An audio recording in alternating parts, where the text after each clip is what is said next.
እንደ ሀገር በጣም ፍቅር ያስፈልገናል። እንደምታውቁት ግን ሀገር ማለት አንድ ሰው ነው። ኦኬ ራሳችን ማፍቀር ካልተማርን ደግሞ ሌላ ሰውን ማፍቀር አንችልም።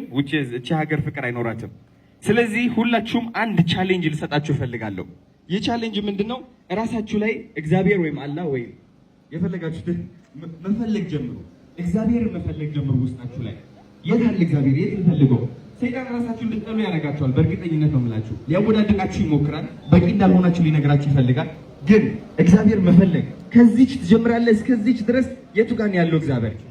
ፍቅርን እየፈለክ ነው ማለት ነው። ከራስህን ወጥተህ ደግሞ ማን ላይ ነው የምትፈልገው? እግዚአብሔር ሌላ ሰው ላይ፣ ያ የምጠላው ሰው ላይ፣ ያ የሚያናድድህ ትክክል አይደለም ብለህ የምታስበው ሰው ላይ ከትዝብት እግዚአብሔርን መፈለግን ጀምር።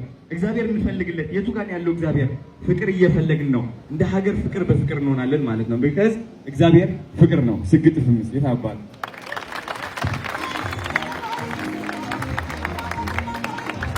እናመሰግናለን። ሁላችንም ስግጥ ፍምስ እያል በየተመደብንበት ተቋማችን ይበልጥ እናከብራለን፣ እናገለግላለን።